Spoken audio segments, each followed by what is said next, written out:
Okay, we are being recorded now.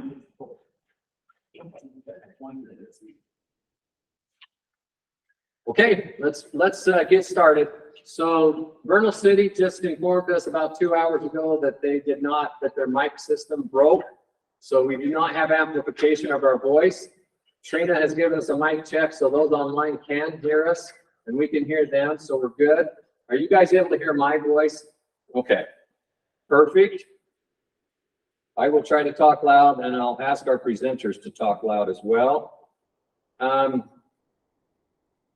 With that, let's get going. My name, I'm going to introduce myself and my staff here that's with us. My name is Ross Hansen. I'm an assistant state engineer. I work out of the Salt Lake City office, live in Heber City. Okay. So it's not too bad of a drive for me to come out here anyway. I'm over field services and distribution of water at the state engineer's office. And I have here with me today, I've got Andrew Dutson. Raise your hand, Andrew, for those who don't know Andrew. Andrew's the regional engineer. He runs this regional office out here in Vernal. And then Tim Hayrund is our distribution engineer. He's the new hire with us. He's been with us, what, about 7 months, 6 months now? 8 months. So he's been with us about 8 months, and he works closely with the river commissioners around the state. So with that, we will also at some point during this meeting, I'm going to have Monty. He's going to get up and talk as well. So, by way of introduction and what we're trying to do here, just want to make sure everybody knows this is being recorded. So whatever you say will go on a permanent record. We're going to be following, or we're trying to follow the steps outlined in Utah Rule Administrative Rule 655-15. So if any of you are into the law and legal aspect of this, and you want to make sure we're doing things right, you're more than welcome to go follow that rule. We are here for information purposes. No action will be taken tonight, but we will explain what our course of action is going to be and how we are going to try to proceed.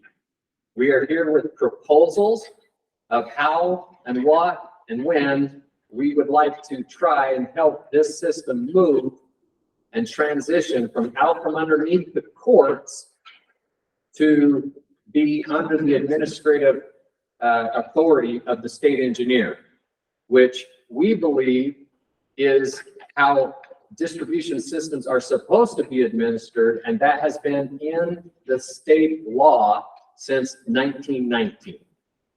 The state engineer was placed over the distribution of water in 1919. This system has been operating under a court system since its beginning. And Andrew will give a little bit of history of the history of how this system's been operating when we get to him. I want you to know that this is a distribution system. We have 42 of these around the state, but this one is under the courts right now. What we're talking about today is a proposal to move it under state engineer administration. There's 42, like I said, this would be number 43, and there's 36 commissioners right now. This would be number 37. I give you that information so you understand this is not an isolated situation. This is nothing new to us. We do this all the time. It's just so happens that this particular situation is kind of odd because it was under the courts for all this time. We and the court don't fully understand why, but we're here to try and fix that now. Okay. So with that,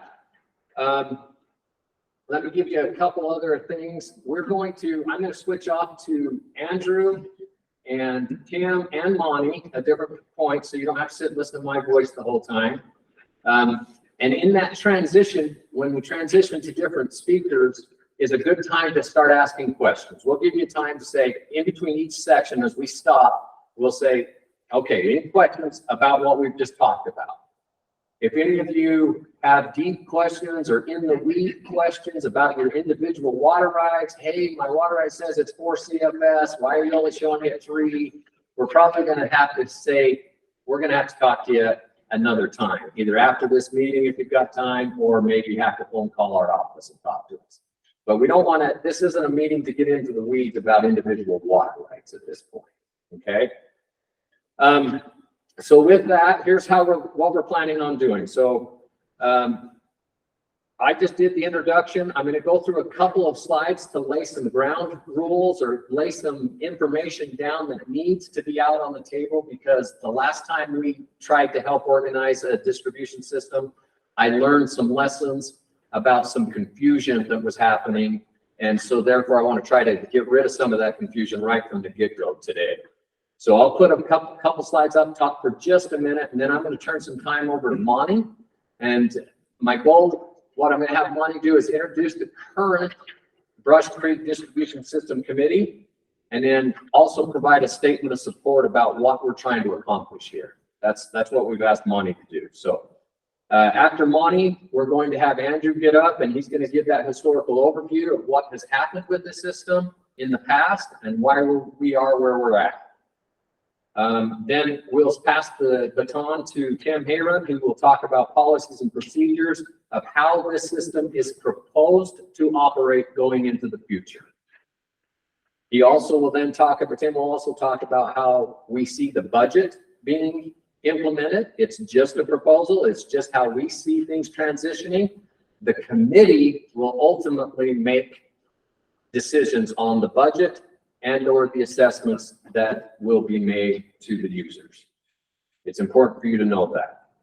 Then, if we have time, which I think we will, because we're going to move fast, we've noticed, and you might be noticing also, that many people have not updated title or ownership to their water rights.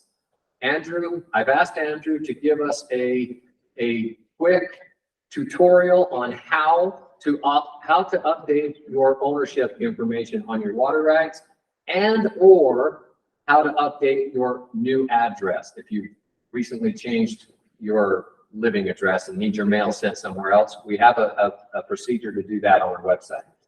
Just for information purposes, those are two different things. Updating ownership to a water right is one thing. Updating an address is another. Updating an address is simple.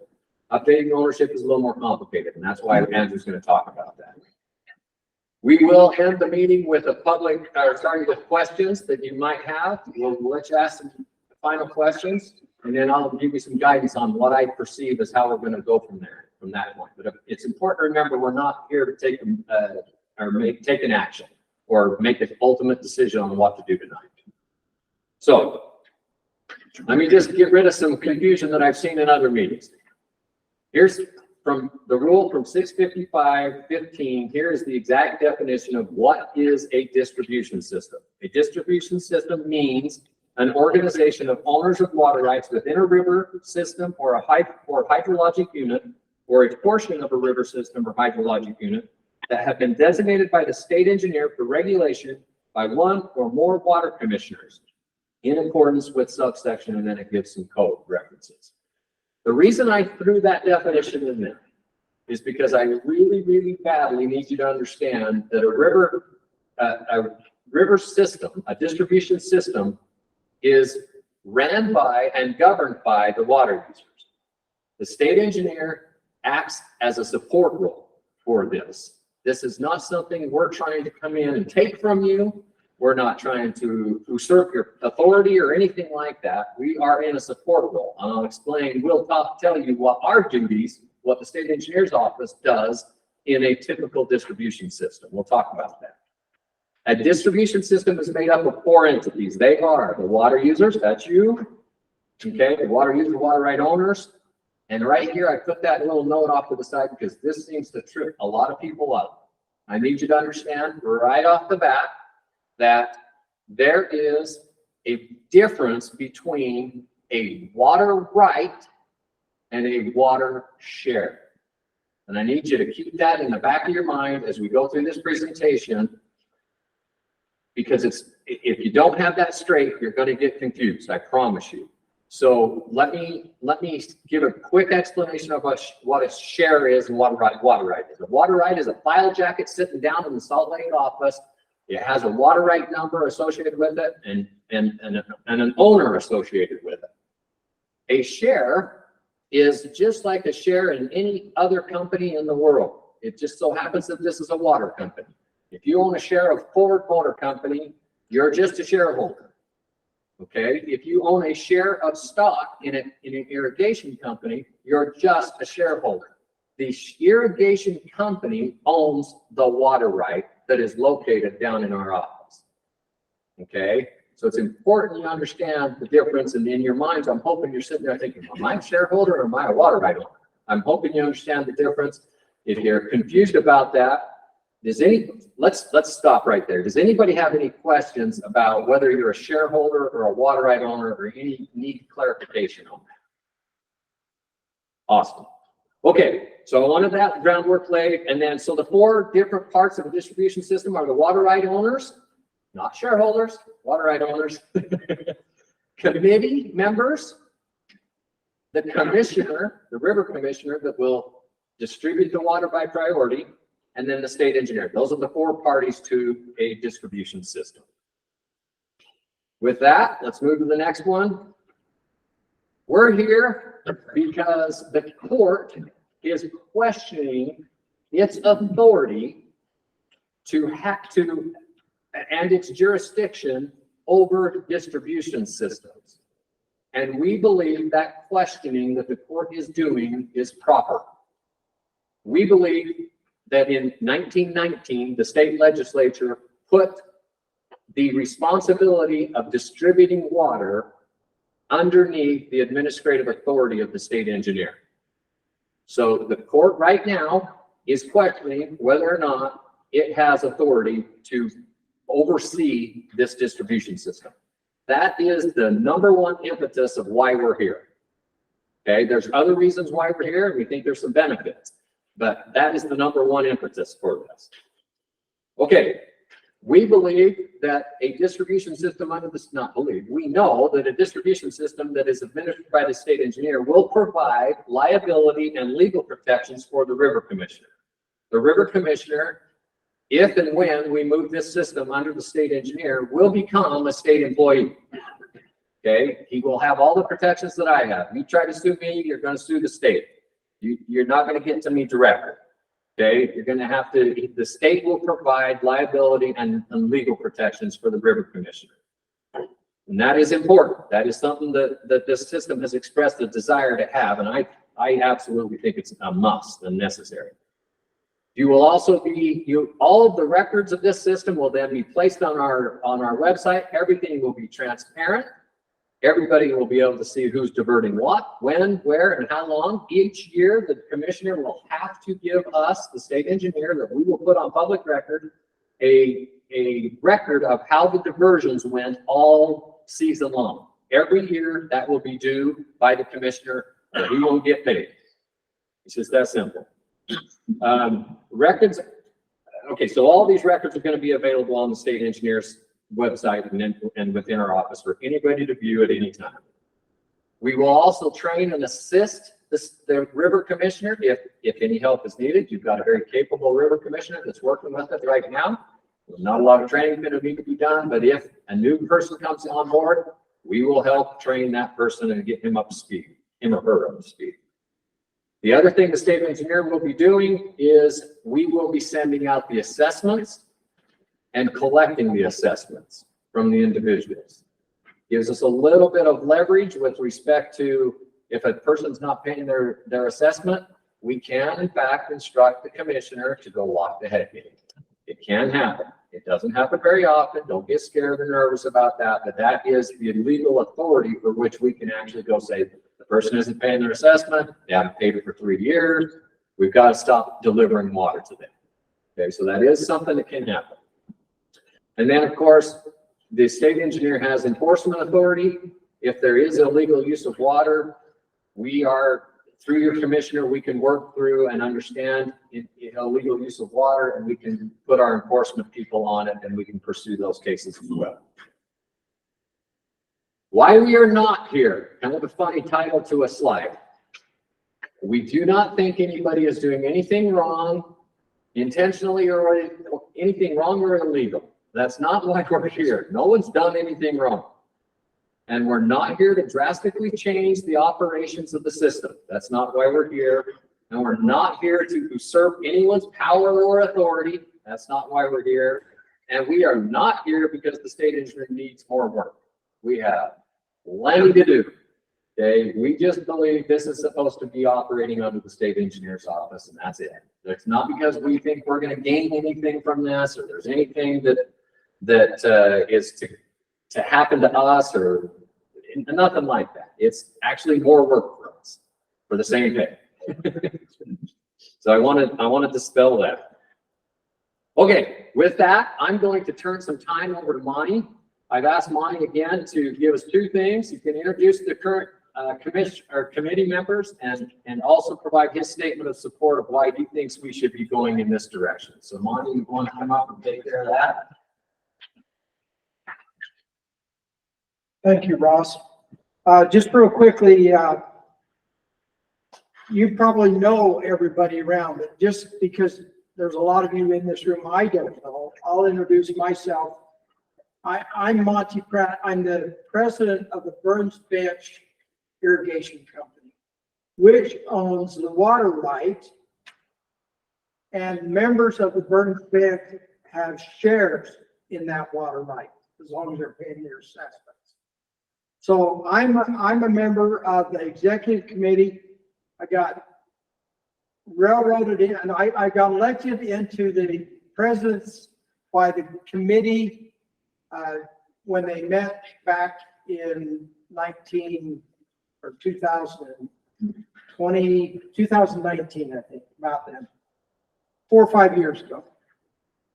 And before that, Dale Snow, who is also a member of the executive committee leadership, Dale Snow is the kind of the lead or head of the burden irrigation. Burden. Right. Is that what I said? You said burn. Oh, I'm sorry. I said it's Burton. Okay.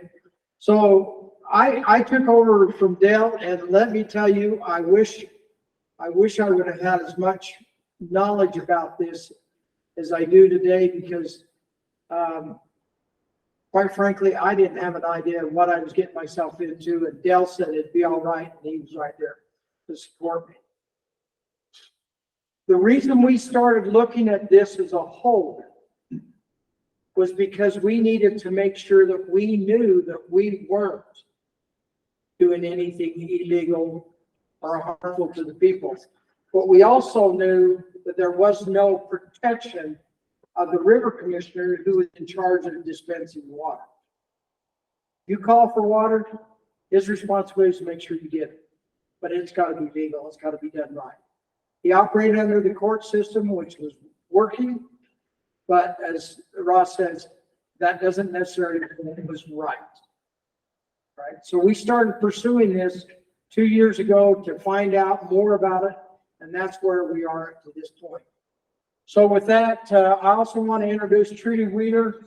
She's actually the person behind this that makes it all work. She does all the minutes. She does all, right now, she does all the billing. She does a lot of the work that we're going to actually transfer over to the state, but not away from her responsibility to make sure that things are moving along the way they're supposed to. With Trudy Wheeler, we have Lauren Root, who is the committee chair for the East Park Reservoir or the Sunshine. There's Lauren back there. Raise your hands, sir. We have Juby Dowd, who's only been with us now 2 years right now, representing us Oaks Park Reservoir, who also feeds into us, and he has a role to make sure that what we do down here in the brush creek distribution is in harmony with what goes on above Red Fleet. We have Asa Evans. Unfortunately, Asa is not here.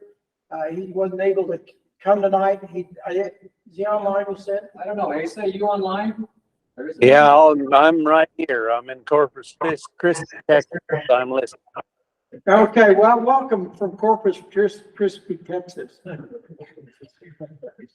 But ASA is responsible for the group of water right users or water users, basically above his house to the dam, right? There's quite a few of them, right? 72, something like that. Or am I wrong on that number? It's not that high, but anyway, everybody up above the dam. Up above Asa's house up to the dam. And there's a lot of individual users on there. And then we have Galen Snow, who is also a member of the Burns Bench Irrigation Pipeline Company's leadership. And he is the second member, and I'll explain why there's two. And then John Hunting, who is part of the UN Water Conservancy District. And when I first got on, the UN Water wasn't actually part of the executive committee, but they contribute a lot to not only the financial success of the system to help me keep our costs down, but also to make sure that we are doing things according to the way we're supposed to in water management and water distribution. Now, so are we in support of this? It's been a tug of war. I'm not going to lie to you. And we're not there all the way yet. But at the end of the day, these things I know that this is one of three left to go, right? One of three distribution systems left to go under the state. That's a pretty good indicator that the train has probably left the station. And we need to get on it. Oh, I forgot one. I forgot Matt Shivers. Matt Shivers back here. He's with Murray. Sorry, Matt. Is he not on our list? No, Missed him. Sorry, Matt Shivers. Good thing I remembered him. Yeah. He's part of the Murray ditch. So I personally believe, and I've come by this kind of a hard way, and that's through a lot of frustration, a lot of tension with various water users and other individual shareholders of other companies telling me that we're all messed up and that we're not doing things the way we should. Well, I'm just a volunteer, as are the other 7 or 8 members of this. We're just volunteers that want to make sure that the people who are on the distribution system have their water rights protected. And that, because we're talking about moving them to the state, doesn't mean they're not going to be protected and guarded over by your executive committee. The other point that Ross made is that Randon, who is responsible by court order now to distribute the water, has some protections that are needed. And I don't think you need to be a rocket scientist to know that water is vitally important to every one of us, and it's going to become more important as more demand is put on it. And so we've got to make sure that we're doing everything we can to make sure that we protect our water rights. And I personally believe, as do most of the executive committee, think that that's the reason we need to go that way, so that we make sure that we stay protected. The other thing is, and I wanted to ask you, Ross, came up to me earlier, how does this affect the tax status of the Brush Creek distribution system right now? First, I guess I don't know the answer to what your tax status is right now, first off. But, and so can you answer that? What is the tax status of it? When I first got there, we were not a legal entity by any type of registration in the state. They had let that lapse. Not through anybody's negligence or anything else, but we were not a registered entity. And if you're going to collect the public's money, you better be a registered entity. You better have some type of tax ID and tax protection. So now we have the new tax ID. And just to answer your question, no other distribution system that is only not using the state, that is under the state engineers administration has anything to do with tax status. I believe that you guys will need to maintain your tax status because it's my understanding that you have something going on with pump costs and things that you need to keep collecting an assessment for. Right. But for the other assessments, the state engineer is going to do that from here on in. So you may need to maintain that tax status that you're talking about, which I don't know anything about, for that purpose, but not for the collecting of assessment for the operation of the rest of the system. And I think that's the part that's probably most important because that's the largest sum of the money that we've collected. And we want to make sure that we're doing that legally under what the state, how the state will help us to administer that mark and under what the IRS rules are governing our entity, which is the Brush Creek Distribution System.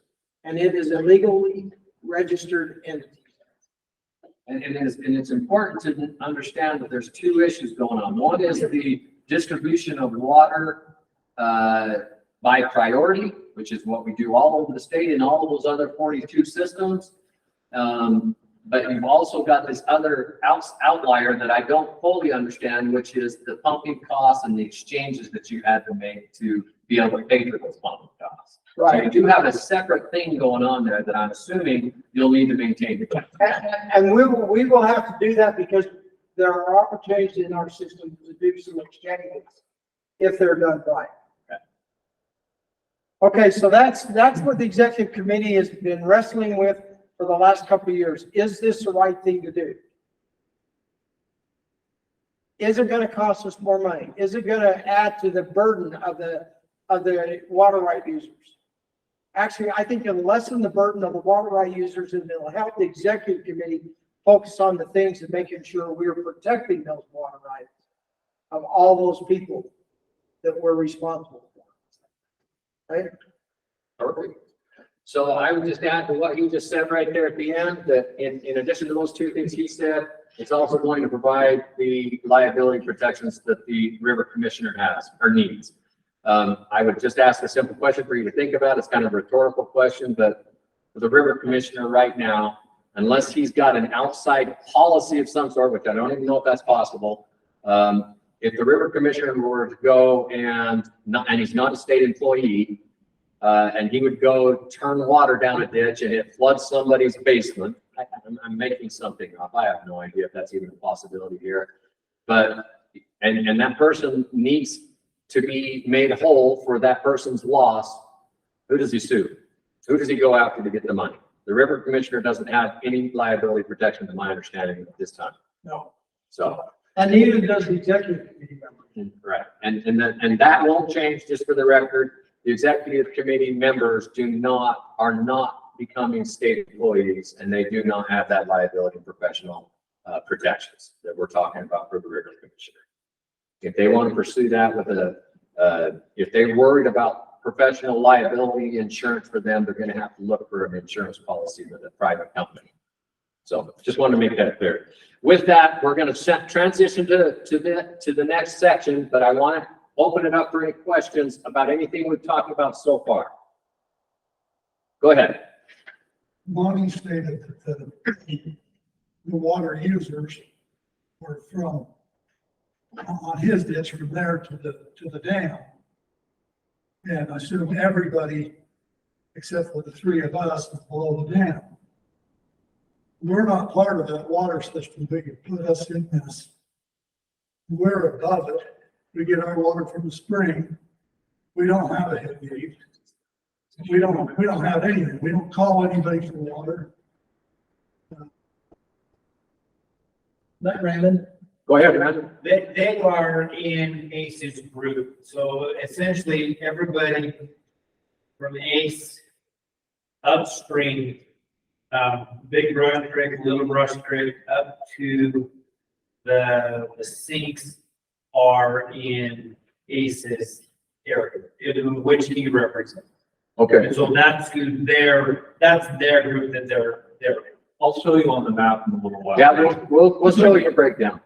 But we don't have anyone to call. We don't have anyone come help us fix the ditch. You do and you should and you will. His name's Randall, right there, he is currently your commissioner for the distribution system right now under the courts. He is it. Well, our water's decreed.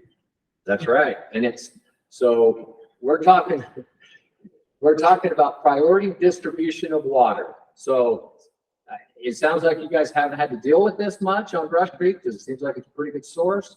But in other places around the state, I'm assuming it will apply to Brush Creek, don't get me wrong, but water is distributed based on prior appropriation of water. So if you've got an 1890 priority right and there's not enough water in the source for an 1890 priority right, that is the river commissioner's job, is to cut you off. I'll show you where you Cut fit us in. off the water. Yeah, that. Dave, Absolutely. I'll show you where you fit in. And that's not something we're talking about us doing. That's something that should be being done right now. If the water in the source goes below certain levels, that it can't provide all of the water rights that are allocated on that source, those rights have to start being cut off by priority.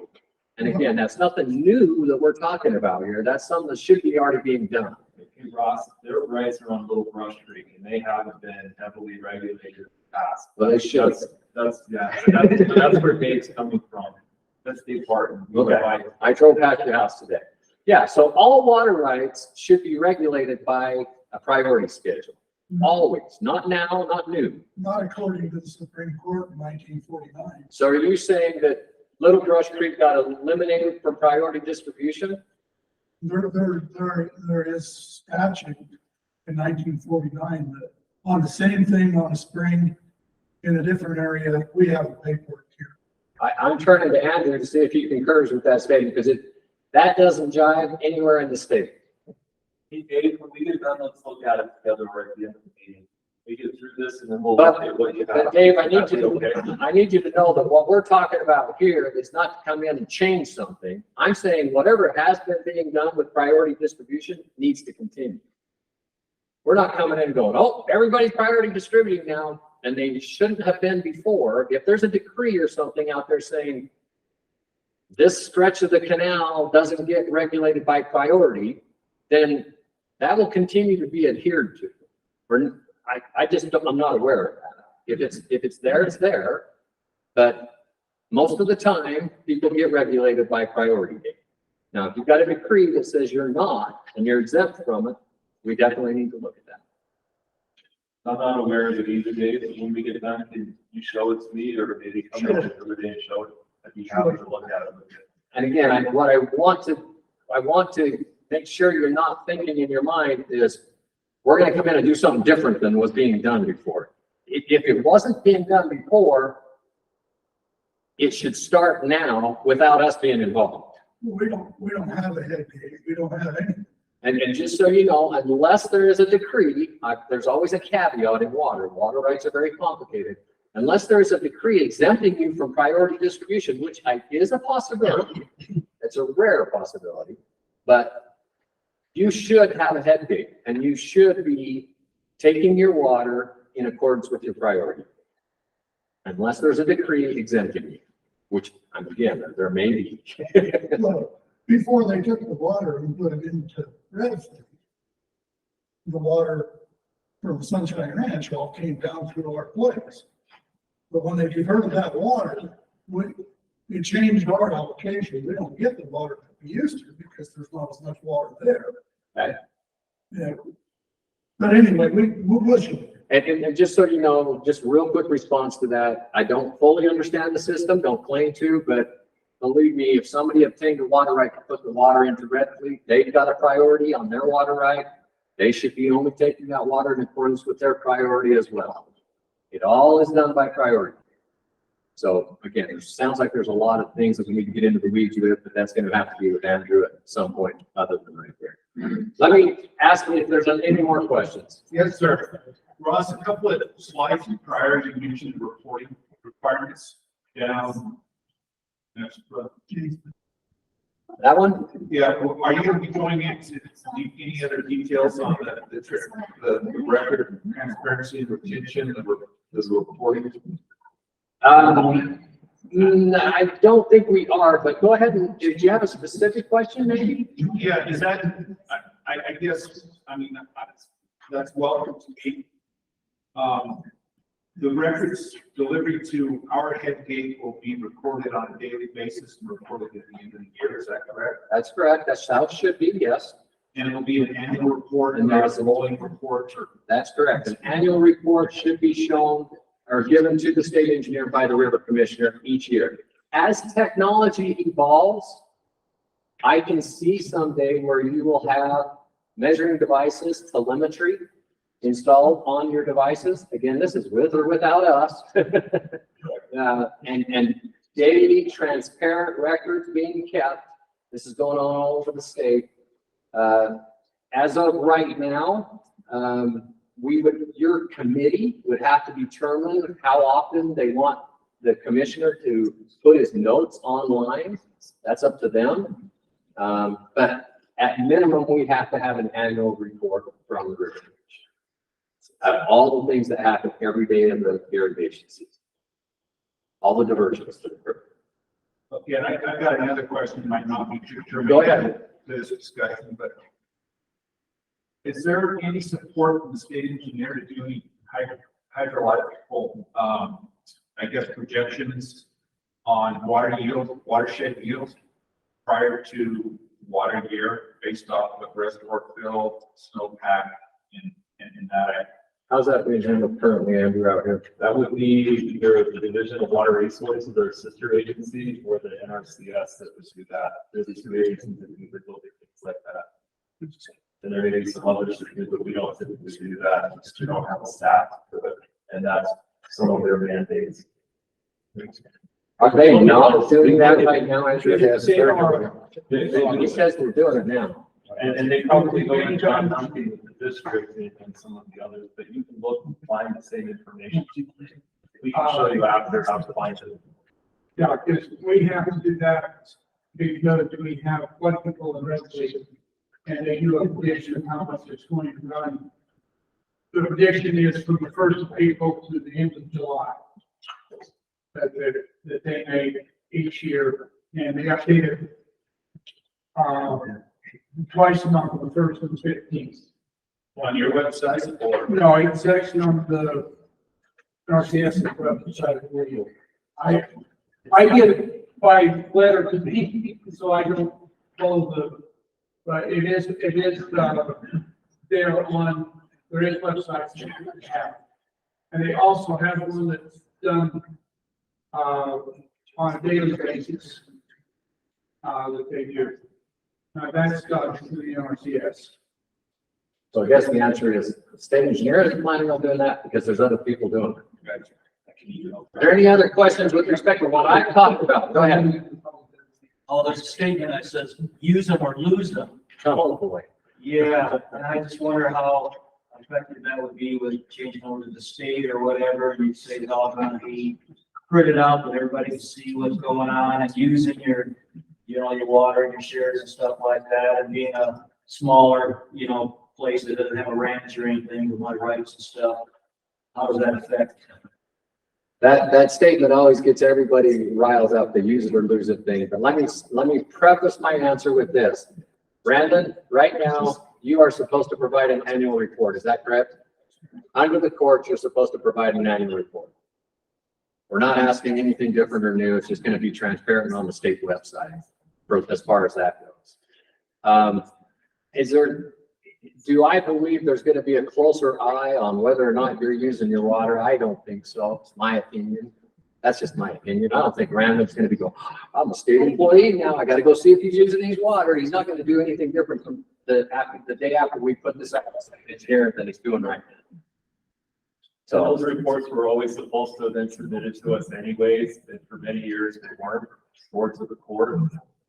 So that's one of the things everybody who's been looking at this is hoping will happen as we go forward. That reporting will be submitted and where everybody can find it. But it wasn't always done. It's a good question, though. I mean, it's a fair question, but like I said, I hope we put in your mind at least that nothing, that issue isn't gonna change, and most of the questions so far, nothing changes. Feel better. Okay, go ahead. Let me just preface that. My view of that is that we have a certain amount of water that the area is entitled to based upon the water right, right? Whether you make it one right or everybody's combined, there's a certain amount of water that is allowed to be used, or some that has to go on by. We want to make sure that everybody is using everything that they possibly are entitled to, so that is a use it or lose it scenario, because if you're not using it, and we can't show that it's being put to beneficial use. I've been in enough meetings over the last 2 years to know that there are people out there, not these guys, but there are people out there looking at where can we go get somebody else to water, because they're not putting it to beneficial use. That's the importance of Brandon providing the data that says you're using everything that you're entitled to. And not in drop four, but everything that you're entitled to, or the distribution system using everything that they are entitled to. and again, That's what our goal is, to make sure we're doing that. and again, emphasizing, he's already supposed to be doing that with the court. He's supposed to provide that report under the courts. And Andrew, you know, Senate, I'll tell just a couple of years ago, there were reports being provided to the state. Or the court. Or the court. And that's So we something we changed can that. definitely make sure is happening. And Brandon is on top of this stuff, and it will happen. We just want to look forward and make sure that you guys have what you need and that others do in your system. And not look backwards with what may or may not have happened, but let's look forward and make things better if we can. With that, are there any other questions about what I've talked about so far? You're gonna have more questions as we go through these sections. And the more time you give us, the more information we can get out. We have some pretty valuable information we can give to you. So let's keep moving unless you got another question you want cleared up, so help you understand more. Go ahead. Who hires and how does Brandon become our commissioner? Who's responsible for that? Perfect, good. That's a great question. It's a two-step process. The committee would be the one that recommends to the state engineer that state engineer, appoint the river commissioner. But that was the courts before, it's the same process. That's correct. That's correct. You guys always get to choose. And that's how we would. This is your system. This is not our system. You pick your sugar or your poison. Go ahead. Right? The other thing, Sean, make you aware is that appointment's for 4 years, correct? That's correct. You know, I think under it's been 5, but with the state has 4. I think we're for, and we, unless something happens where there's some fraud or something like that, it's a 4-year appointment. Right, and the court last time appointed it to 5. And Andrew will talk about the history of the court document as well. He'll actually put a picture of the court order. So go ahead.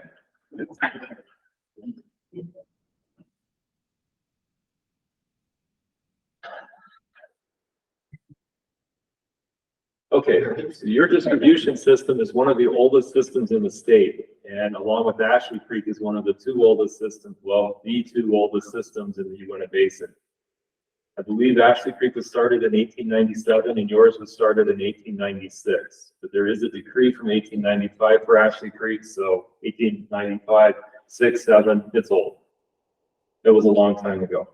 Your system was created when, after a dispute between water users, those water users went to court and the judge said, okay, so-and-so, you've got this, you've got this, you've got this, you've got this, and you're gonna have the commissioner who's gonna split the water between you, and that's what we're gonna do from there on out. And it was that way until 1959. In the 1950s, the state engineer's office, our predecessors, came out here and started mapping and compiling all these water rights that the court and others had created. And we started what was called an adjudication. In 1959, the court appointed a state engineer employee as the commissioner for the Brush Creek system up until 1964. In 1964, the users went to the court and petitioned to relieve that state engineer employee as the commissioner and to appoint David Rasmussen. Probably some of you know Dave. Dave's been around for a really long time. He was your commissioner starting in 1964 until, I believe, Roland took his place. Or I think there was somebody in between the two of them, but it was quite a while. So that was in 64. Since 1964, you've been under the court without the state engineer being involved in that manner up until what we're talking about is being proposed tonight to you. You guys have any questions? That was really quick. There's a little bit more to it than that, but that's the short and sweet. So basically, you've been a system for 127 years. For a really long time. Is that your last slide? No, so your commissioner, as we talked about earlier, Brandon's appointed until 2026. Recently, the court's been discussing with us, as Ross alluded to earlier, about whether or not the court has jurisdiction to continue to appoint commissioners. And like Monty stated, there's 3 systems that are under the court: yours, the Uinta River, and the Lake Fork River, which are just west of here. Those 2 include Native American interests, and that's why those 2 will probably stay under a court for now. They're a little bit different than what you have here, but very similar in some other ways. Like Ross stated earlier, the statute says the state engineer is responsible for distribution systems. That is one of our charges and one of our oldest responsibilities. And like Ross stated earlier, commissioners that are not state employees don't have liability protection and lack the same support from the state engineer for problem resolution. So if somebody's stealing water and Randon can prove it, or other users can prove it, and they take it to Randon, he has to go to a judge, file a motion in court, and follow through that process. With the state engineer, you could come to us. We have an enforcement engineer that investigates that. And then the issue can still end up in court, but there are a few steps before it would go to court. Or if Brandon needs assistance, that's something we can help. Or if he can't be there, we can step in and help do his job for him, which I've had to do personally. I greatly appreciate any commissioner that can do their job. It's a hard job without a lot of things. Your current order looks just like this. This is the very top of the first page. It was issued a few years ago in 2021. That's when Randon was put in. It's about a 4-page document, goes through, it gives him some of his instructions, but it's pretty vague. And it doesn't give him some of the direction that you would have under the state engineer. So what we're proposing for you to look at tonight as we go through things is, do you want to keep it going the way it is under the court, or are you okay going under the state engineer? The court's already expressed concern of Randon staying under them. And so it's going to be up to you to decide, are you okay with what your committee is proposing? Are you okay with that? You guys have any questions? Yes. If you go to the state, right now, the court appoint our commissioner, correct? Yes. And the board, the committee has a Yes. sir. If it goes to the state, does our committee or did residents and so on, do they have input on that, or is this picked from just the state out in Salt Lake City? No, you guys pick. Your system. Your system. Your committee appoints the person. That's right. And then you bring that nomination to us, just like you would a judge. Just the same basis. Same basis. You're just adding more protection. Yes. And I just want to point out on Andrew's slide, you can see down there on that second to the bottom line, that court order. It is valid from 2021 to 2026. What happens in 2026 is anybody's guess. Like I said, the court is questioning its jurisdiction over these systems and trying to figure out how to handle them. I also want to add one point of clarification. Andrew mentioned 3 systems that are under the courts right now. And he said this, but I'm going to restate it. The other 2 have tribal interest or foreign or sovereign issues. And to get those out from underneath the district court, is anybody's guess. We're trying to work through that. We don't know how to do that. And the court is also questioning their jurisdiction on those as well. But we can clearly see there's going to be a big battle and a big problem there. And we're trying to figure out how to do that. And no one knows the answer at this point. Even the tribe doesn't know the answer either. All of us are trying to figure it out from our own sides. And they're in the same quandary. Does the river commissioner have protections, liability and professional protections on those other two systems? Not without getting some sort of private insurance policy, which we all know is going to be a nightmare. But that's where those stay right now. We're not trying to move those at this point in time. We think this one is doable. This question is going to be for the users before 20 years ago when Ashley Creek came under the state and the users were allowed to vote and you voted to stay where you are.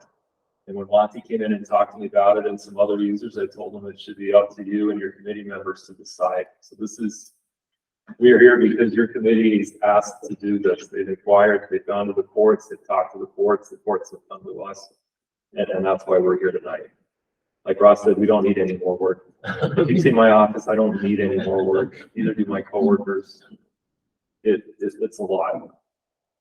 But we're happy to do this. It's our job. And even if you stand in the court, we'll help Brandon the best we can with whatever we can do. We've always done that when we've been asked. And I live here locally. Like 2 of my coworkers are here tonight. So you can meet them, Emily and Courtney. I was going to point out at the end when we got to title, but yeah, we're here to help the best we can. We don't have all the answers, but we'll do what we can to help you. Any other questions for Andrew's part of this? He'll be back up in just a second on another issue. Okay, let's have Tim step up there and keep going.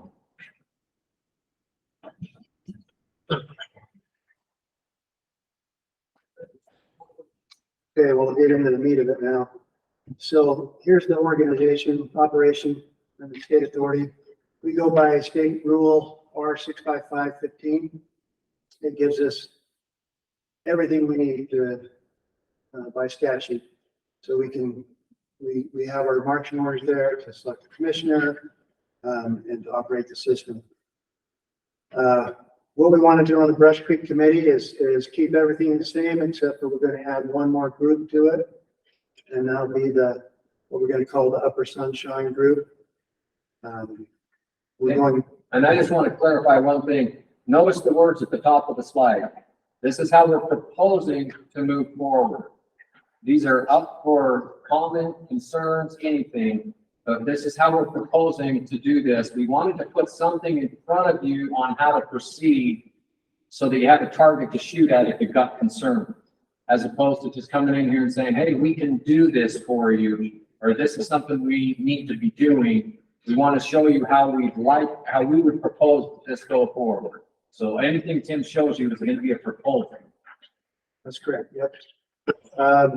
We're going to go through how we'll work the budget, proposed budget, and the proposed method of assessments. And then you already know that the state would employ the river commissioner. Here's your Brush Creek distribution area right now.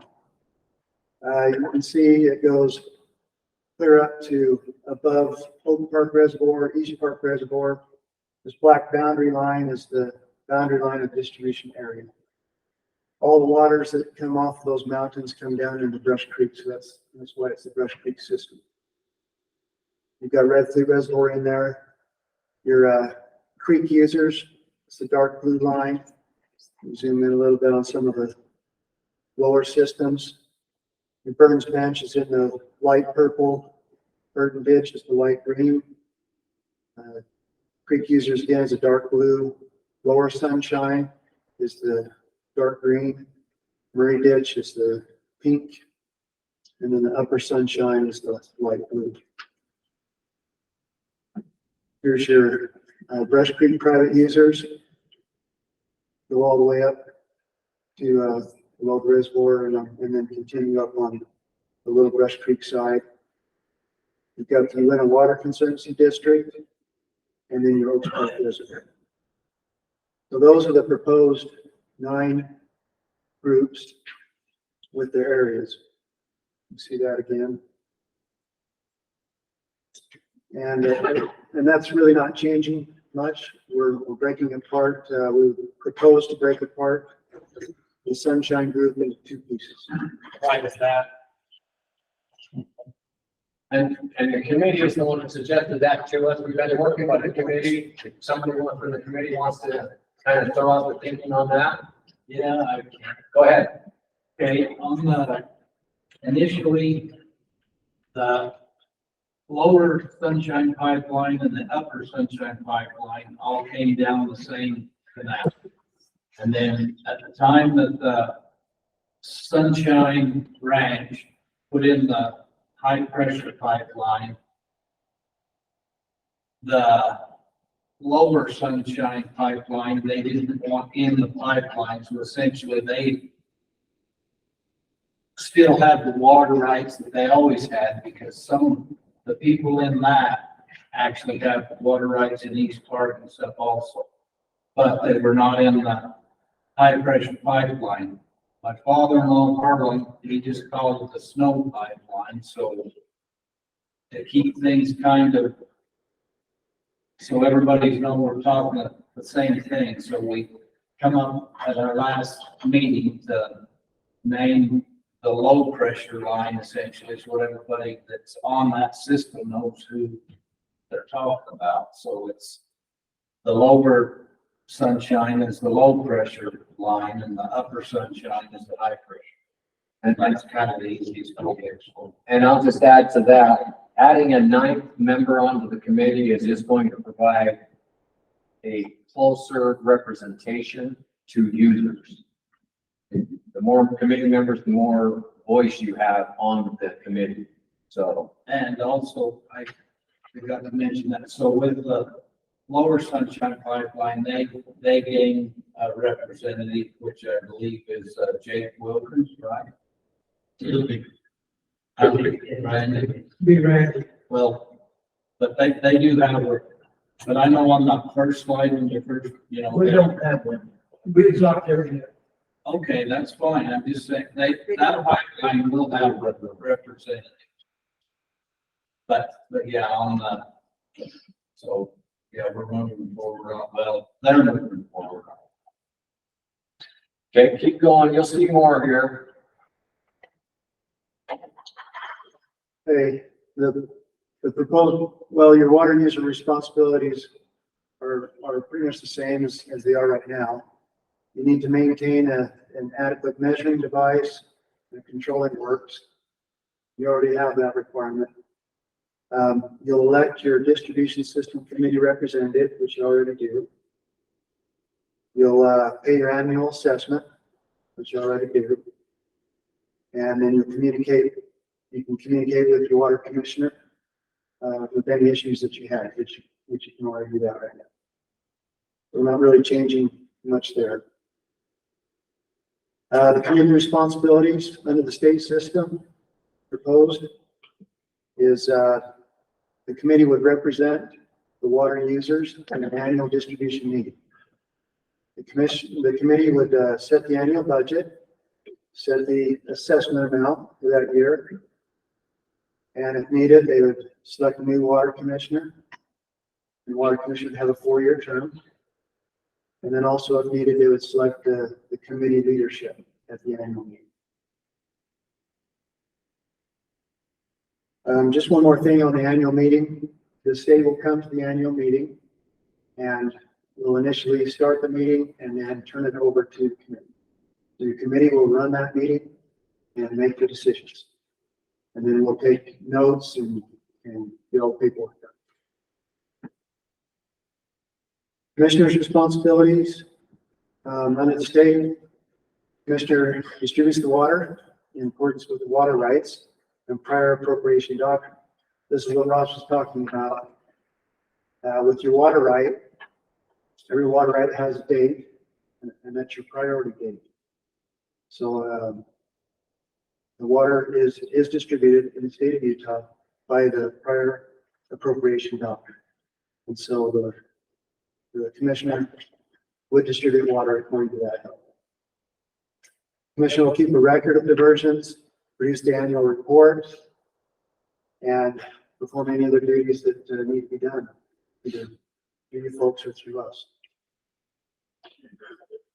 Here's an example of what we have right now. These are actually water rights on your system. On the far right column, you can see 1890, 1890, 1890. And then next to it are the water right numbers. This is all public record. You can look up a water right record anytime you want to on our website and see these priority dates. And so we sort this according to your priority date, and you can see some of them are older and some of them are newer. And if it ever came to the point where we were out of water and the water had to be stopped, we would stop the water first at the highest date and then work our way down. Okay. State engineer's responsibilities under the state. After the committee decides upon a commissioner, we would go ahead and appoint that commissioner, but only after the committee decided. We collaborate with the commissioner in distributing water in accordance with the priority schedule in the state law. We will send out a bill to you and with the assessment that the committee decided upon. And that'll be, we'll talk about how that's assessed also second. And you'll pay your invoice back to the state, and then the state will prepare the annual financial report. So that'll take a little burden off of the Secretary of Treasury. We'll actually prepare the financial report. Then we'll also help in situations that could necessitate enforcement if needed. So the proposed organization of the Brush Creek distribution system. The committee members are elected by the account holders, by you, the water right holders, located within the boundaries of each group area. And each committee member would serve a 3-year term. The committee then decides on the budget, the assessment, and committee leadership at the annual meeting. The decisions and recommendations made by the committee would not need ratification by each individual water user. You'll send your representative to the committee. The committee makes the decision. It's just like our representative government. We send a representative to make the laws for us and all that. It's the same thing we do here. So all of the water users will not participate in those decisions, but you participate beforehand by electing your committee representative. The Brush Creek Committee is proposed to be composed of 9 members and 8 groups. Here are the groups. The Upper Sunshine Canal Company, which is the new one. You split the Sunshine into 2 pieces. Lower's the new one, okay. So Upper Sunshine Canal Company, permanent seat, 1 vote. Lower Sunshine Pipeline, permanent seat, 1 vote. Oaks Park Reservoir, permanent seat, 1 vote. Brush Creek Private Users, 1 vote, 3-year term.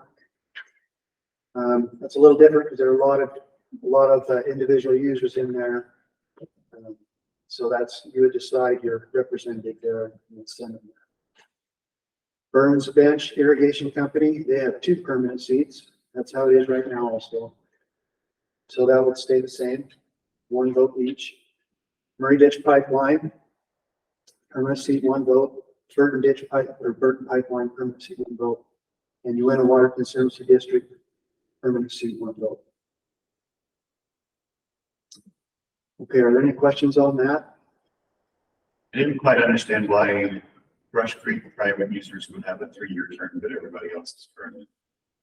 I can explain that if you want me to, Tim. You can try. Go ahead. So if you think about it, the other ones, pull them back up, you got them. If you think about it, the permanent seat is kind of attached to an entity. I would assume, and it would seem logical to me, that entity, say, let's just say Upper Sunshine Canal Company, let's take that top one, has its president, I would think and hope that that president would be the person that comes and sits in that seat that is there for that company. Or his assigned, how's that? His person that he assigns to come. And that differs from the one you're referring to, which is Brush Creek private users, isn't a company. It's a conglomeration of water right holders that need to elect their person to sit on the committee. So the seat's there, so and maybe that's a misnomer, maybe we didn't label that correctly. The seat is there, it's just not for a specific entity. Does that make sense? It's like an at-large, Makes sense. like an at-large, representative. Yeah, the seat's not going away, that probably came across with that, so that's a valid question. So are the total water rights for each group about the same? Is that how you broke those out, or the private ones for Brush Creek private? And Simple has quite a bit. How come we don't have 3 votes that are, assigned every 3 years or something? So we basically stuck with the same groups that you already have. Yeah, these are the same groups you already have, with the exception of Upper and Lower Sunshine got split into 2. So let's make that very clear up front. We didn't change that. That's how the court's been doing it. And then I think we included you guys in there as we were looking at the mapping that he had up earlier, and we looked at East Park and Oak Park being up at the top. There were rights in between, such as Simplex and Dave from the city next to earlier. And maybe those rights haven't been regulated or included in, and I felt that we should include those in there so that if there's ever a dispute, the commissioner would be able to go and settle those disputes or regulate something if the question came up. And so that's why we included you in the Brush Creek private users. You guys there on Little Brush Creek and Simplot on Big Brush Creek, because if their question comes up, then you're included in there. It ran into some more. And also in answer your question, all of them they're pretty much proportionate to each other, as far as the amount of water that goes to each of those groups. So yes, they are pretty well, there's little minor differences, but pretty close. All 9 of those are the same size in water. That's helpful. Thank you, Randy. And even if you're in Code it may not be showing up every day or very often. We have distribution systems where the commissioner goes like maybe once a year and collects records or checks on it, but doesn't spend a lot of time like some of the diversions because he doesn't need to. He doesn't need to worry about them, or there's hardly ever a problem, and he may spend way more time with other people or other places where there's more issues. See, Amanda, doesn't that break it down into acres under each system, basically? Yes, no, acreage isn't really, it's more on the amount of water than. Burns Branch has a lot of water. Yeah. Burns Branch has a lot of water. For example, you have water conservation, actually, you know, I think tonight is the biggest right on the system. But we have no acreage. All we have is a body of water to deal with. And it is the largest volume of water in the system. And so, that's, and so that's how we compare it based on that volume of water. But they only get 1 out of 9 votes. So hopefully that answers your question.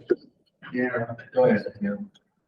Okay. You're at the end of your section. Did you have any more questions for Tim on that section? Because he's going to keep going into how to develop the budget. Okay, go ahead. The proposed method of calculating the annual assessment. And this is out of state code also. Look that up. But all accounts would bear a prorated share. In other words, an equal share of the total assessment. And that would be based on the water right flow. So we look at each water right and how much cubic feet per second that water right has. And then we take all the water rights and add up the total cubic feet. So we take that individual water right, cubic feet per second, and we divide it by the total. And that's how much you get paid. So it's a very fair and equitable system. if you're only paying a few dollars and it costs more money to mail out an assessment than it does to get the money back, the committee does have the option to charge a minimum assessment, but that would be up to the committee if they chose to vote on something like that. And also, the Utah Water Conservancy District is assessed 1/3 of the total assessment. That isn't changing. That's how it's been billed in the past, and that's just continuing that forward. Okay. Here's an example of the budget. Your budget in 2022 is in the black. Right there, the 10,000 for the commissioner's salary, 12,500 for contract services and pump repairs, office expenses, secretary expenses, like electric bill, maintenance and repairs. Your budget is 53,700. The same budget on the state system is in blue. Commissioner salary is the same. We would add in Social Security, workman's comp, unemployment, long-term disability. We have options for retirement if their salary is greater than $1,500 a month. And options for health insurance. That would be voted on by your committee, whether to supply those benefits to the commission. Travel, we would pay 56 cents a mile. Actually, it's higher than that now. It's 62 cents a mile under the state system. And just, let me just add to that. The committee will determine at the beginning of the year how much they are willing to pay to the commissioner for his travel. And the commissioner needs to decide if he is okay with that amount. It's a mutual discussion between the commissioner and the committee. And then the only reason what Tim just brought up about the 56 cents a mile, the only place that plays in is to rough in that number that was agreed upon by the commissioner and the committee. So if they say he's gonna drive 5,000 miles or 1,000 miles, then maybe the budget for that line item needs to be $5,600. I'm just throwing out enough right now. Am I doing that math right? There's a 560. I think it's 560. Anyway, so the point being, that's the only reason that's where that number comes into play, is helping determine how much the travel line item budget for the commissioner needs to be. Go ahead. Okay, so committee expenses and all of these numbers will be decided on, voted on by the committee at the annual meeting. So these numbers could change. I think probably the most important number to look at is everything stays the same pretty much except the line that says state engineer assessment 7.5%. So the state does charge 7.5% to run the system financially. Mail everything out and do reporting and that kind of thing. Collection of the money. Send out the assessment, collect the money, run the system, and I just can tell you right now, if anybody's even thinking about complaining about that, it doesn't even come close to covering the costs, not even close. Well, that's going to be pretty much looking at this, pretty much your only difference. And then again, it goes back to the committee. Whatever they decide on for the budget is what comes out in the assessment. Any questions on that? So again, I'll just add, that was just Tim trying to do a spreadsheet, show you how much it's currently costing you and what would change. And as you pointed out, it's pretty much that state engineer's assessment. But ultimately, this will be, how much it costs to run this system is completely up to the commission, not us. All we're saying is there will be a 7.5% charge for the state engineer's administration of the accounts and the assessment. That's pretty much all that slide is good for. And I guess I could point out one other thing on here, and that's that your committee has already talked about having this Moon Lake electric bill as part of a separate outside of the state building. And that might go back to what Monty was saying, where you may need to maintain that tax status or whatever you're talking about, because you do have to collect money for this electric bill. That's not us. That's not us. We have to fund an exchange. And that way you don't have to follow state procurement rules in order to buy equipment and do all that work. You can do it however you want. That would be, that bill would not come from the state, that would come from your financial. Yeah, that's the laws of the city. And so if that played out like that, just to tie a pretty bow on that, if that played out, you can get two assessments. You get an assessment from the state engineer's office, and then you get an assessment from Rush Creek taxing entity or whatever. They're not gonna be more. I'm not saying it's gonna be more money, the two added together. I'm just saying you're gonna get two bills. So.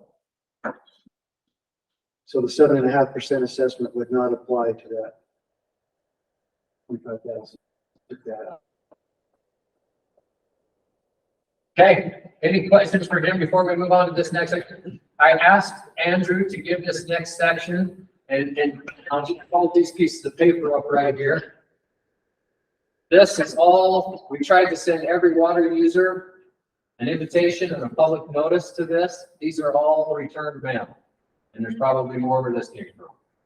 So the reason I asked Andrew to give this part of this discussion is because there's many of you, many of your friends and neighbors that have not updated their ownership at the individual water rights, or they haven't updated their address. And so these all came back to us. But by law, we have to just send to the owner of records address on our records. That's it. So if you're not updating your title or updating your ownership, you have a possibility of missing information. So it's then to come in and get it taken care of. Well, a quick question. If you're part of like the Burns Ranch, you don't actually have a water right as part of that company, you should have got a letter. Or will you have got a letter? You wouldn't have got a letter, Burns Ranch got the letter. Burns Ranch got it. Burns Ranch Irrigation got the letter. Yeah. And Not the shareholders under the. And then Burns Ranch should have communicated to the shareholders if they wanted to have them come. If that's up to you, your company. That has nothing to do with that. They're the water. Go ahead. Okay, this is a really important part, because this is what helps us determine how much of your pocketbook gets affected. And we need your input. So there's gonna be a couple things we're gonna talk about, and there are a few places where we need people's help to either talk to us with their neighbors to find out who owns what. And if you've got something updated with us, we need to make like title or an account that I'm gonna show you here in a minute. We need your input to know if we have the right mailing address. So I'm gonna show you some information. If we have time at the end, we'll pull up the state engineer's website and we'll walk you through how to get to all of this. If we don't have time for that, we're more than welcome to help you anytime in our office and have you contact Courtney, Emily, myself, or other coworker Braden who's not here tonight. Or Tim in Salt Lake, or any of our Salt Lake coworkers. So each individual with a water right has a record with our office, just like Ross talked about earlier. That record contains information about your water right and the ownership. It's pretty common for people when they buy land to not get the water right updated. And when that happens, especially if it happens with subsequent owners, it creates a gap in knowledge or information that now we've got this record, but we've got a name from 50 years ago. And we can go out and guess who it probably is by looking at the county recorder's office and other records. But sometimes we don't see everything because we don't have the time to dig into it. And so as we were putting the system together, we started running into that problem, which is why I'm talking about that now. So with each water right, we will link that if you're part of a distribution system to a distribution account. I'm going to show you one of those here in a minute. And you'll be able to go to the water right, see a link to the account and see who owns that account as we created it. There's going to be an address to update on the water right and an address to update on the distribution account. And we need your help with both.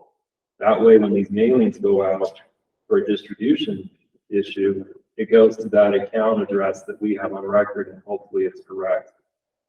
And when there's a water right issue, if we have the right address, then we can send it to that account of record, address of record that we have on that water right. If you've got a title issue or you need to update your title, we recommend that you go to a title professional. So water rights are updated according to deed, and those deeds have to be recorded in Uinta County with the Uinta County Recorder's Office.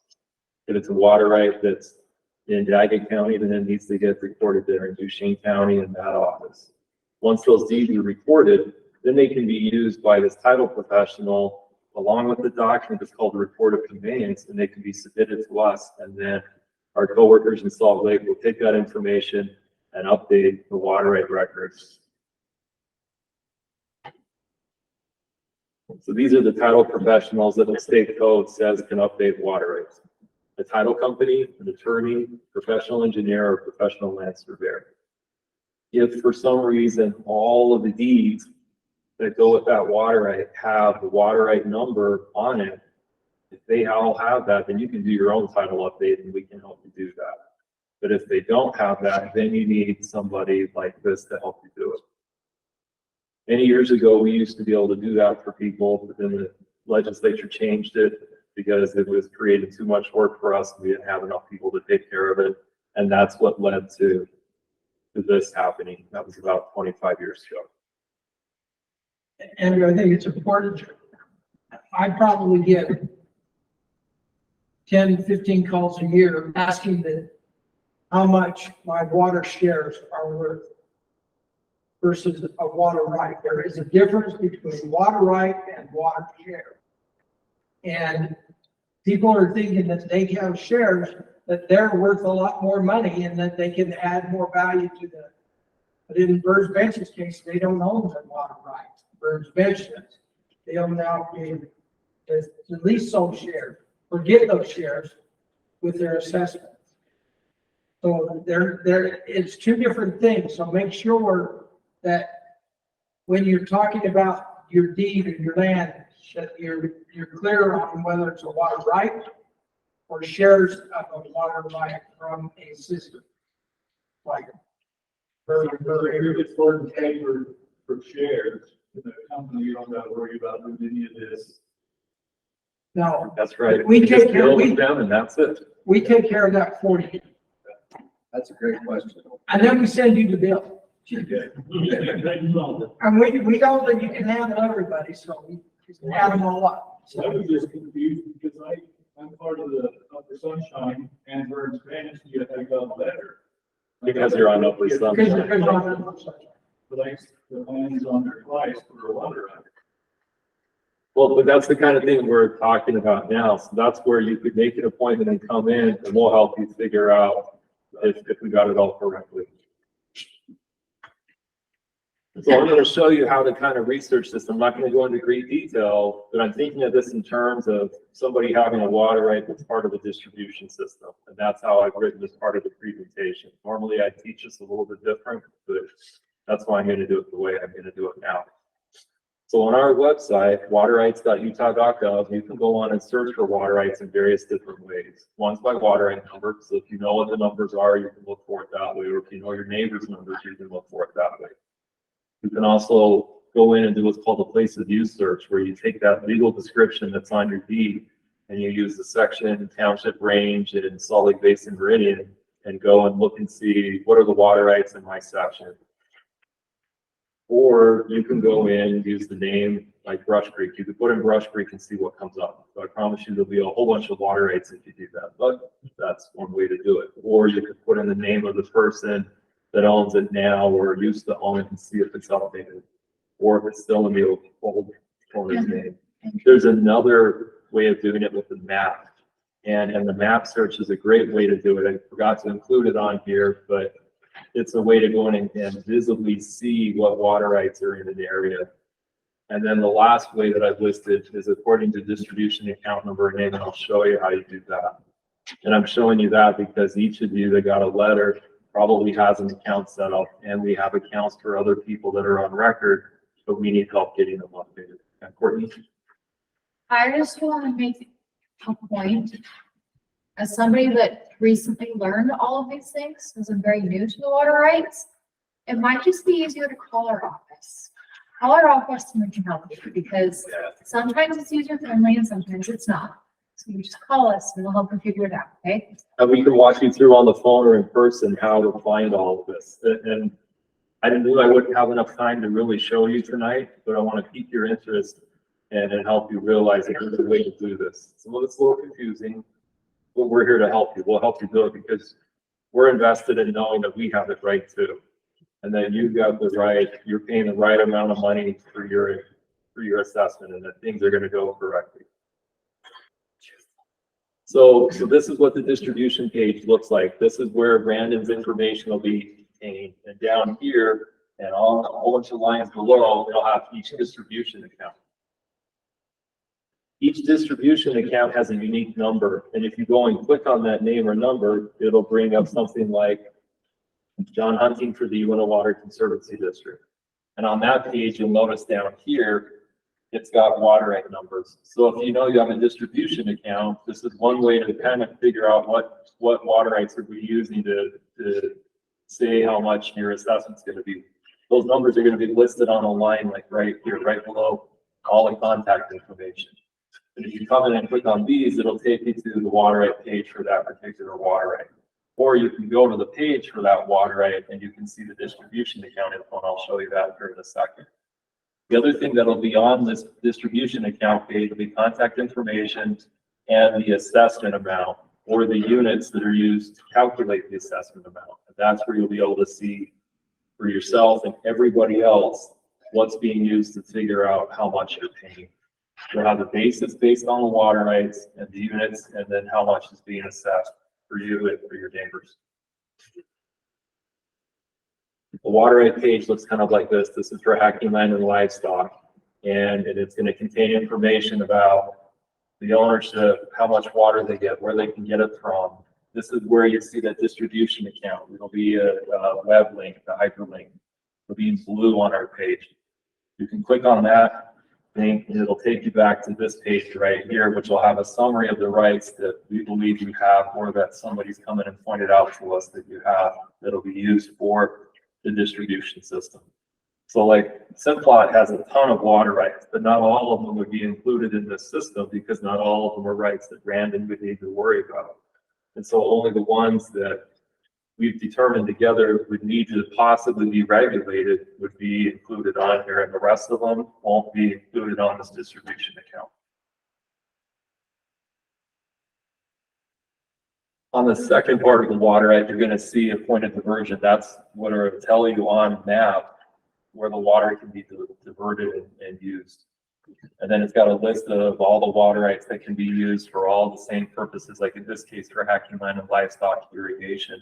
And this is where that place of use search comes into play, where you can look at the legal description of where a water right can be used, and you can use that to do a search and see what water rights are close by that can be used in a certain area. So that map button that's on the point of diversion, or right here on the view map, if you click on that, it'll take you to a map that looks similar to this, where it shows you where on the ground the water can be used, and it shows you where it can be diverted.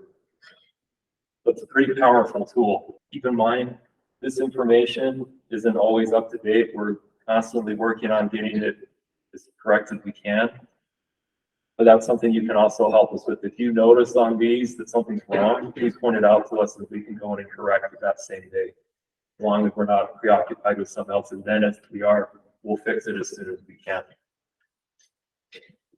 So this information then is contained on the water right that describes where the water right can be used.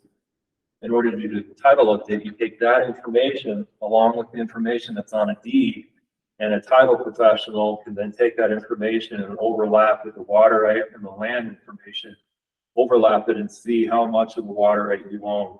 And they go by deed, deed to deed to deed to deed, from one owner to the other, to show this to us that, hey, state engineer, here's this person on your records, and here's who I think the current owner is, and here's how all that information marries together to show you this is who owns this water right.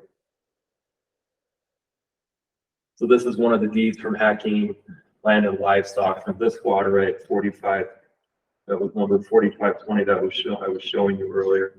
This is the deed that was used to update that from hacking Farms LLC to Hatchling Land and Livestock. And whenever you do a title update, a copy of all these deeds would be put on our records. So if somebody else does it, you can go on a transparent record and see how they were able to justify getting that water right. Some people actually list the water right numbers. All of your water rights in this area are going to have an area code of 45. That's the area code for water rights on Brush Creek and Ashley Creek. And so if a water right has a different number, like this 49 number here, that has nothing to do with Brush Creek, unless it's something maybe out of the Green River that comes way over the river or something to you. Otherwise, I'd ignore anything like that and just focus on something with an area code of 45.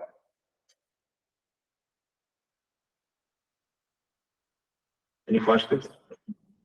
That was really quick. I didn't go into a lot of detail, but we'd be happy to talk with you afterwards or set up time in our office and go through it and help you, figure out what you have. Or what your neighbors have too, if you're concerned that maybe something wasn't described correctly on our records. Do you want to maybe give them our phone number? We got it at the end. It's at the end.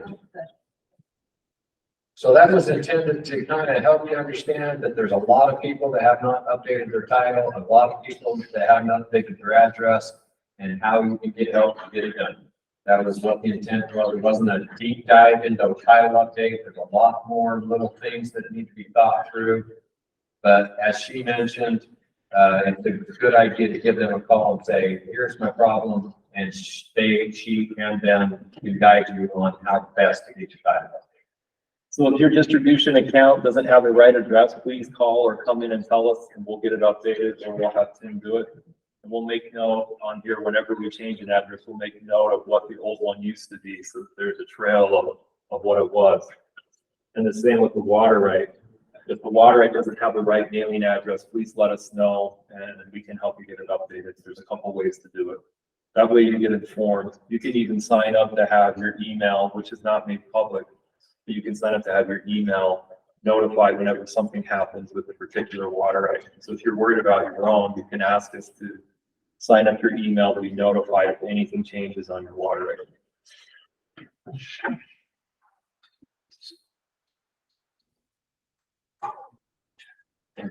Okay, so I'm going to back up just real quick to that one slide Andrew just had up there, because I just want to say something.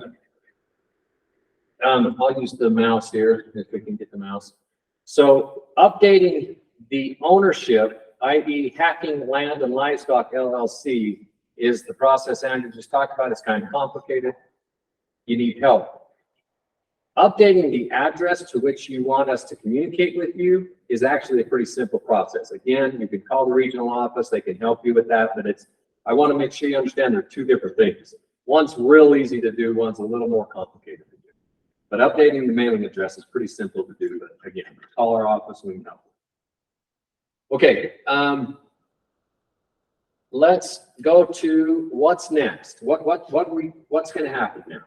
Okay.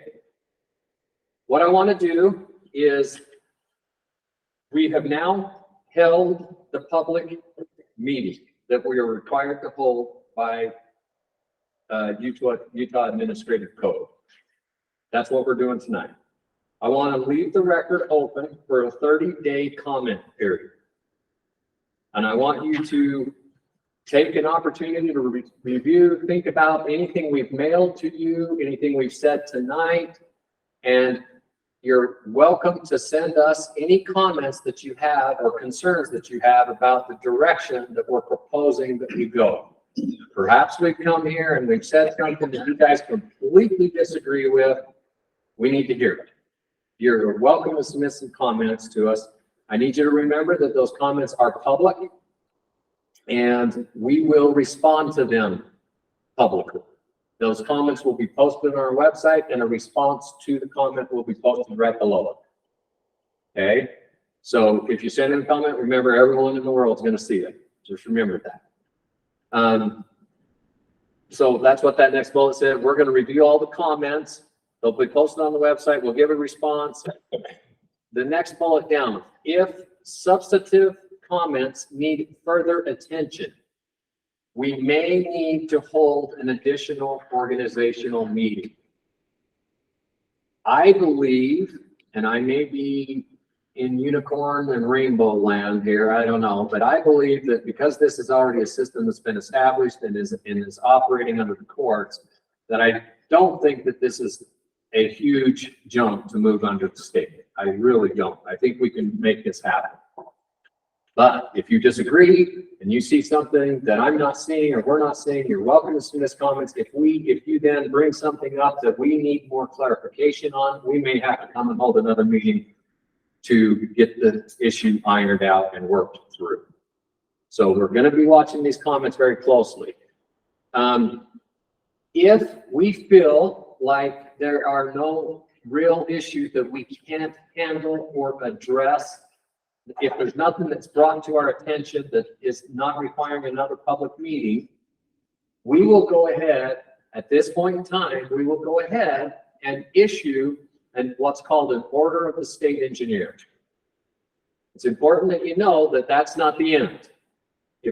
When we issue that order of the state engineer establishing this system under the administrative authority of the state engineer, you will, according to Utah Code 73-3-14, that order has the opportunity for judicial review and request for reconsideration.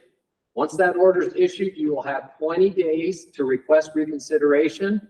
And after 30 days if a request for reconsideration is denied, you have 30 days to file a judicial review with the court if you do not want us to go in this direction.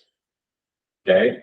So it's not this isn't the end, neither is the order of the state engineer. I'm just trying to tell you what the next step and what we will do in the process here.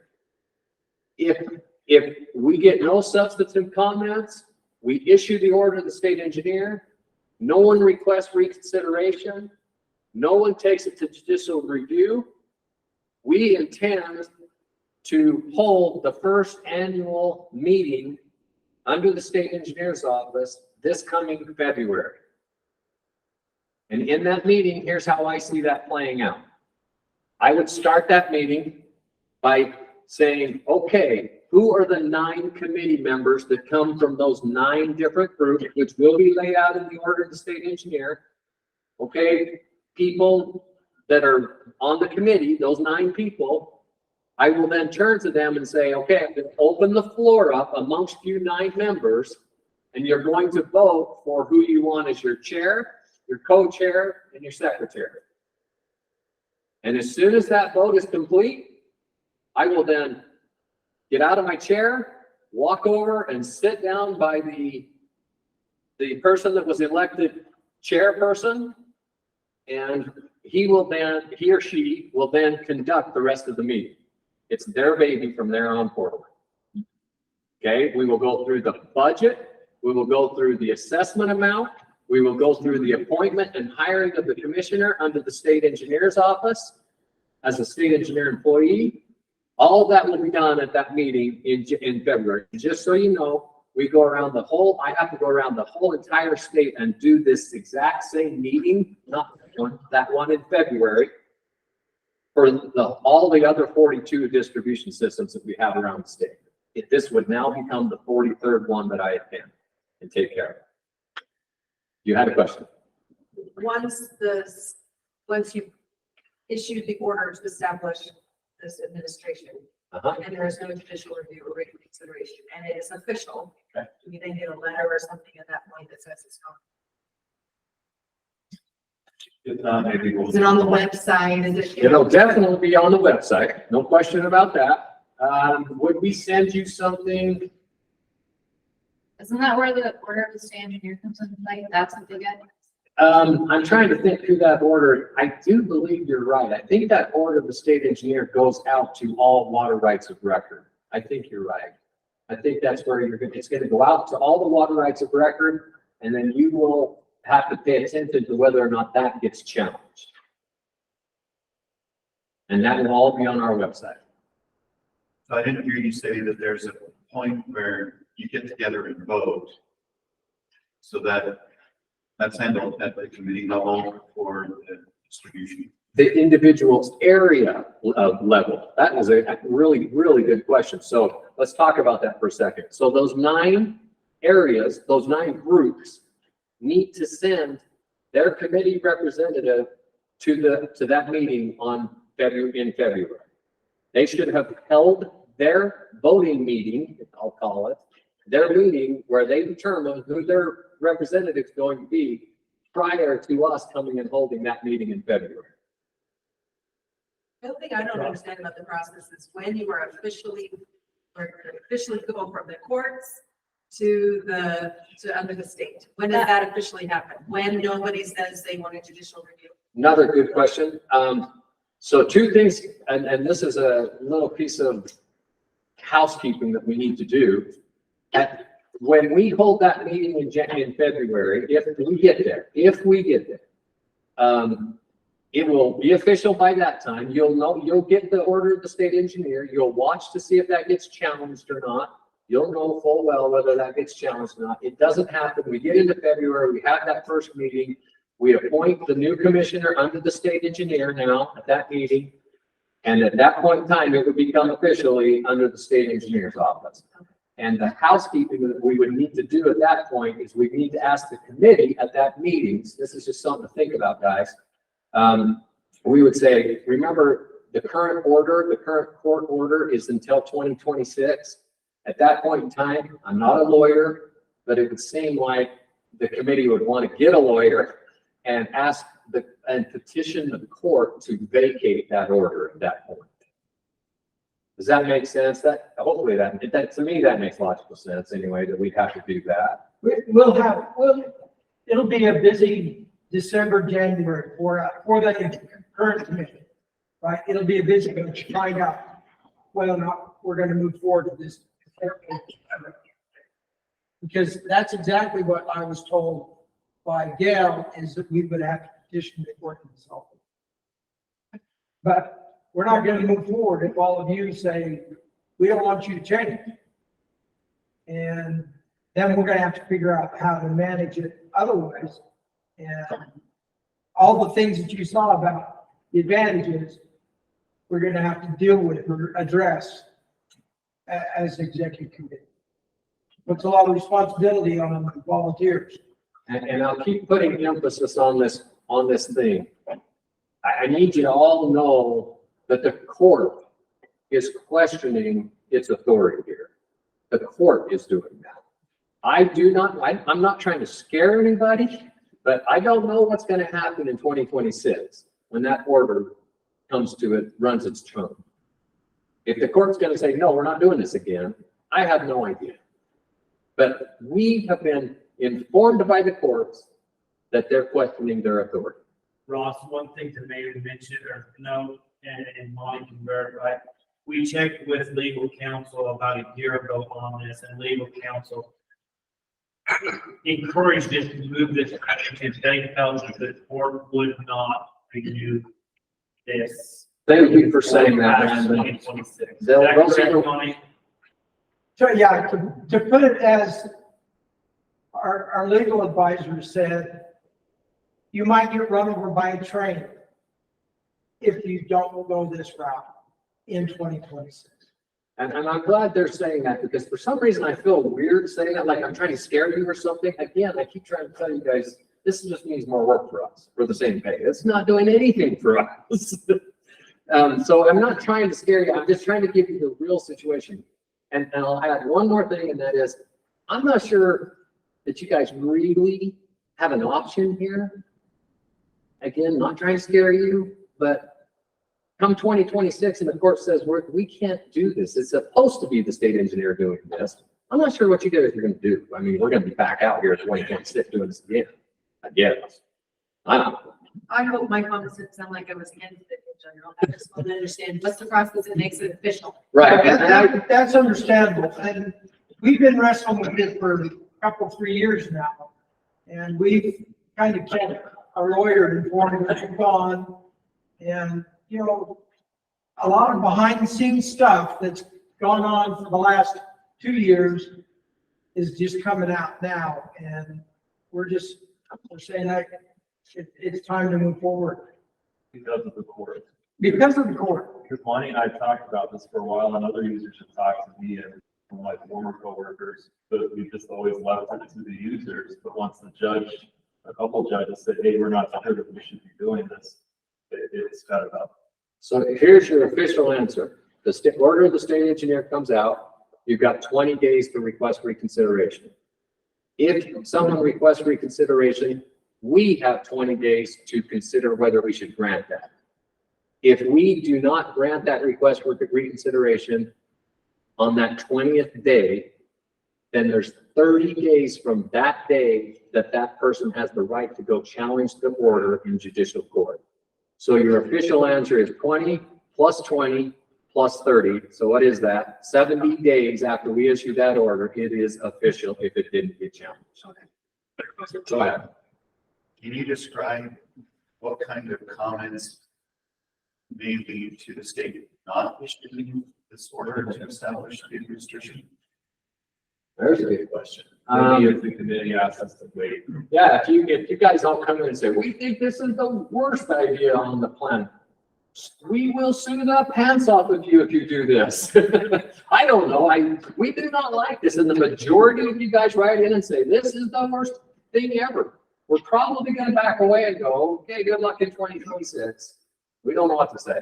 The court executive committee can shut this down. We initiated it for this reason, but they can also shut it down and say, we're not going to do it. But then again, 2026 is going to come, and then what are we going to do? Because it's already 20 miles down the track. Go ahead. The one good thing when you have, for say, for example, you ask that date and somebody does, the second date overlaps the February date, we still covered for one more year under the court. Right. And then instead of it basically starting in February of 24, we could possibly move to February.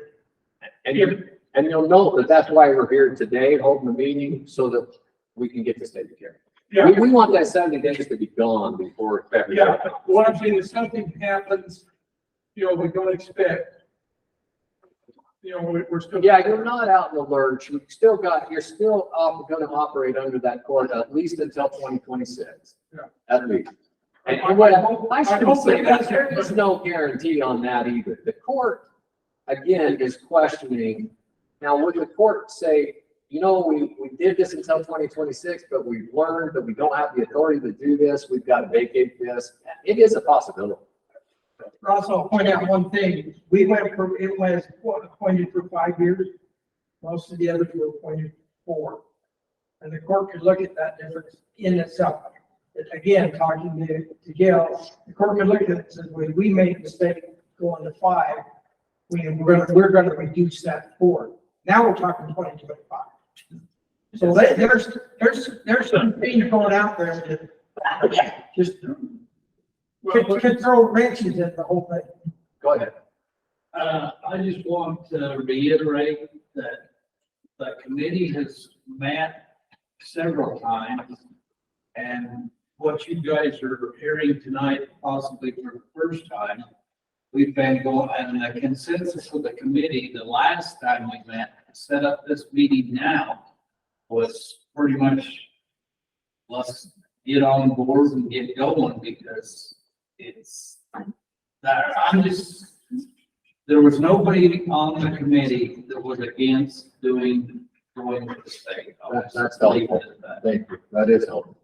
Yeah, we're not out here fighting or at odds with anybody or trying to take power from anybody. That's not the case. So far, we're trying to work through this, and everybody seems to understand we've got to keep moving in this direction. So, me personally, watching Ashley Valley, the way they've done when they wanted to go through it, I didn't see one difference in the way they currently operate, the way we're going to operate. And they're understood. Absolutely. The fact that we have Andrew sitting there by him, guiding him as to making sure that everything's per state as well. 42 other systems are operating just like this. So any other questions we have? Tim handed me a piece of paper right before he stood up. I can't remember what he wanted me to say, so I'm gonna hand it back to him real quick and let him just point it out. But before I do that, I just received, this is a pet peeve as of last week for me, but we just received a piece of email, or a letter from a guy. Well, I will tell you the name, not from out here, but anyway, it has no reference or why he sent us the letter. It's just a bunch of rambling because he's ticked. And so I'm begging you that when and if you submit a comment to our office in this next 30 days, please identify it as a comment to the establishment of the proposed distribution system so that we understand what it is for. I know some people have a lot of, what do they want to grind an axe and they want to say a lot of things, but if you're going to make a comment to this meeting, please make sure we know that it's a comment to this meeting and then we can address it correctly. So you've got waterrights@utah.gov. That is our main email address. You're welcome to submit comments through that. Just again, make sure you reference that it is a comment to the establishment of the distribution system for Brush Creek. That is a general email address for all the states. So if you don't say that, we're going to be really confused, especially if you just are ranting on in the email. You can choose if you would like to address it to any of us or the state engineer. I'd prefer you address it to the state engineer. Just her name's Teresa Williamson, and you're more than welcome just to address it to her. We'll take care of it. It'll get on in the right place. So any questions on where to submit your comments or anything like that? We will have, this presentation's been recorded and we will put it on the website for you to recommend that your neighbor watch it or look at it so they understand what's going on. And you can rewatch it if you felt like we left you behind somewhere. Tim, what you handed me that, and I can't remember what you needed. So in your packet that was mailed out to you, I had a list of all water rights and then water right numbers, the priorities, the cubic feet per second, and a proposed assessment under the system. This, if you see an error on this, would you please let me know so that we can work with you to change the water right to the name or any of the information on here? Appreciate that. Okay, perfect. And before I close, any other questions you want to try to resolve? Okay, I just want to make sure I did not thank you at the first of this meeting. I want to make sure I thank you for taking the time, your valuable time. I understand it's not fun to come to meetings at night. It's not fun for me. It's not fun for anybody else. But thank you. Thank you for spending the time coming and listening and trying to get yourself some knowledge about what it is we're trying to do. We hope that you're supporting this idea because we do believe it's the right direction. We're all supposed to be going in according to statute. I hope you think through that and see why we're here trying to do this. So with that, we're going to go ahead and close the meeting. Thank you for attending.